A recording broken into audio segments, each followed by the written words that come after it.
Pemirsa, tidak semua permasalahan hukum bisa diselesaikan atau harus diselesaikan di meja peradilan. Ada juga upaya hukum yang bisa menyelesaikan suatu permasalahan, yaitu lewat upaya restoratif justice.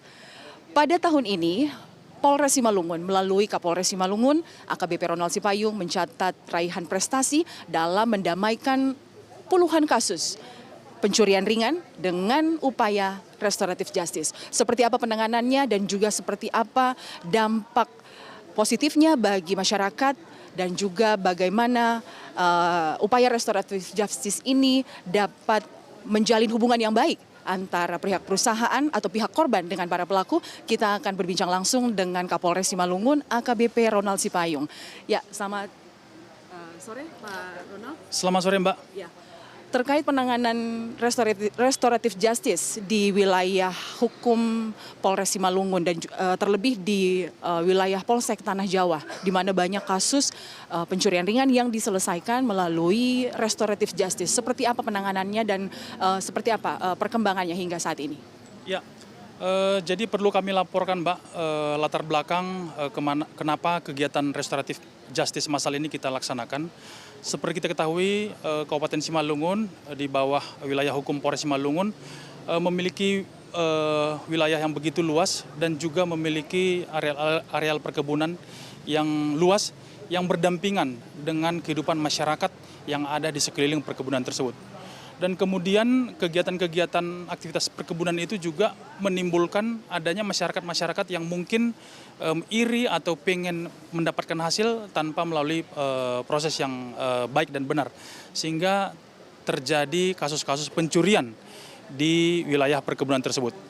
Nah, di sepanjang tahun 2023, kita ada menerima laporan polisi tentang tindak pidana perkebunan, yaitu memanen sawit sebanyak 57 perkara dan juga 7 perkara lainnya di tahun 2022 dan 2021. Kita melihat bahwa fenomena kejadian pencurian yang kerugiannya kecil ini juga tidak bisa memberikan penyelesaian yang maksimal, di mana bisa saja hubungan antara masyarakat dan perusahaan justru tidak baik dengan adanya proses yang dilakukan halus melalui proses meja hijau atau peradilan. Sehingga dengan kondisi seperti itu, kita melihat bahwa Polres Simalungun harus melakukan upaya-upaya terobosan-terobosan. Pertama tentu bagaimana menciptakan hubungan antara masyarakat dengan perusahaan ini bisa lebih baik. Sehingga kita menawarkan dan memfasilitasi serta memediasi antara perusahaan, dalam hal ini PT Perkebunan 4, dengan masyarakat agar kasus-kasus ini tidak perlu sampai di pengadilan. Sehingga dengan beberapa proses yang memakan waktu cukup panjang, dengan pendekatan kepada perusahaan, dan juga dengan masyarakat, maka kita bisa melaksanakan kegiatan mediasi atau restoratif justice massal ini dengan melibatkan korban, masyarakat, dan juga melibatkan tokoh masyarakat, tokoh agama, tokoh pemuda, dan pihak-pihak terkait lainnya. Kami melakukan ini tentu berharap, pertama, masyarakat yang melakukan tindak pidana ini menyadari bahwa apa yang mereka lakukan ini adalah tindak pidana dan salah. Di satu sisi juga ada tuntutan-tuntutan ekonomi yang membuat masyarakat ini melakukan tindak pidana. Seperti mereka karena butuh beli beras, beli susu, untuk bayar uang sekolah, dan lain sebagainya. Tentu masalah ini bukan menjadi solusi yang baik untuk menyelesaikan dengan proses peradilan. Sehingga dengan kondisi seperti itu, kita berkomunikasi dengan pihak PTPN, dan kemudian respon yang bagus dari pihak PTPN, sehingga mediasi atau restoratif justice massal kita laksanakan. Tentu pelaksanaan ini kita berharap ada dampak positifnya. Ya. Kita berharap bahwa masyarakat yang berada di sekitar perkebunan ini bisa lebih peduli kepada PTPN, lebih berperan untuk menjaga aset, membantu mengamankan aset-aset perusahaan. Tentu harapannya kepada perusahaan adalah mereka juga bisa memberikan bantuan atau CSR atau kepedulian kepada masyarakat. Sehingga hubungan ini bisa baik, masyarakat punya kewajiban dan tanggung jawab untuk menjaga, dan PTPN punya tanggung jawab untuk menjaga, memberikan bantuan kepada masyarakat. Pak Ronald, tentunya kan siapapun itu pelaku ataupun tersangka pasti akan ada sanksi yang diberikan sebagai untuk memberikan efek jera. Sanksi seperti apa yang dikenakan pihak kepolisian dalam ini dengan berbagai pihak kepada para tersangka ini? Ya, jadi dalam kegiatan restoratif justice massal itu kita membuat kegiatan sama seperti proses penyelesaian di pengadilan. Ada penyidik, kemudian mengundang pihak pelaku, pihak korban, dan tokoh masyarakat. Dan setelah kita mempertemukan kedua belah pihak, masyarakat itu menyampaikan permohonan maaf, berjanji untuk tidak mengulangi dan siap menerima sanksi dari pihak korban.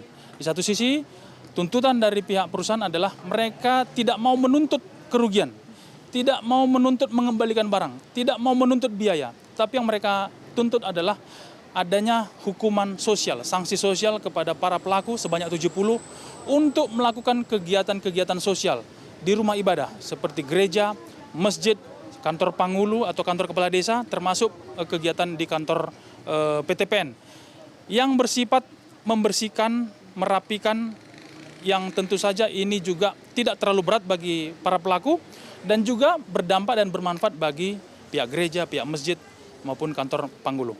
Dan yang paling penting adalah kegiatan-kegiatan yang dilakukan oleh ke-70 tersangka ini tentu akan berdampak supaya efek jera itu, karena mereka datang melaksanakan kegiatan pembersihan itu dengan menggunakan rompi orange dengan ada tulisan sebagai tanda bahwa mereka ini sedang menjalankan sanksi sosial, sehingga harapan kita dengan situasi ini membuat mereka jera dan tidak mau mengulangi perbuatannya.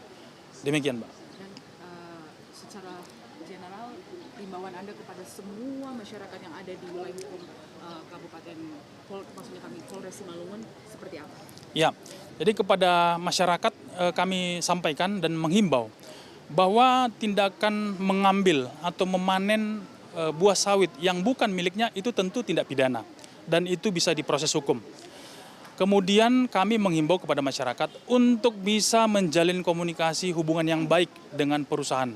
Artinya perusahaan ini adalah milik pemerintah, milik negara, yang tentu kita harapkan berkontribusi untuk mendatangkan devisa, pajak, yang tentu outputnya adalah kembali kepada kita masyarakat untuk membiayai pendidikan, kesehatan, sarana prasarana. Dan kemudian juga dengan situasi ini juga kita mengajak kepada perusahaan supaya dengan kondisi ini juga bisa lebih memperhatikan masyarakat sekitar, bahwa ada masyarakat kita yang mungkin butuh pekerjaan, ada masyarakat kita yang butuh saluran irigasi, yang membutuhkan perbaikan-perbaikan sarana prasarana untuk umum. Pihak perusahaan menunjukkan kepedulian sehingga ada hubungan saling ketermanfaatan, saling membutuhkan antara masyarakat dengan PTPN dan juga sebaliknya. Harapan kita tentu dengan situasi ini menunjukkan kepada masyarakat lain bahwa mencuri itu tindak pidana, tetapi juga masyarakat punya kewajiban untuk menjaga kepentingan aset. Demikian, Mbak. Tentunya seperti imbauan tadi Pak Ronald Sipayung juga kepada masyarakat agar tidak melanggar aturan, dan juga kalau melanggar aturan tetap akan ada konsekuensinya. Sehingga kalau bisa saya kutip pernyataan Kapolda Sumatera Utara kemarin mengatakan tidak hanya ditegakkan tapi keadilan itu pun tetap harus dirasakan ya, baik oleh korban dan juga para pelaku. Baik. Pemirsa, itu tadi perbincangan saya dengan Kapolres Simalungun AKBP Ronald Sipayung. Dari Tanah Jawa, Simalungun, Sumatera Utara, saya Lydia Rotinsulu dan juru kamera Fajar Mardiansyah melaporkan untuk Polri TV.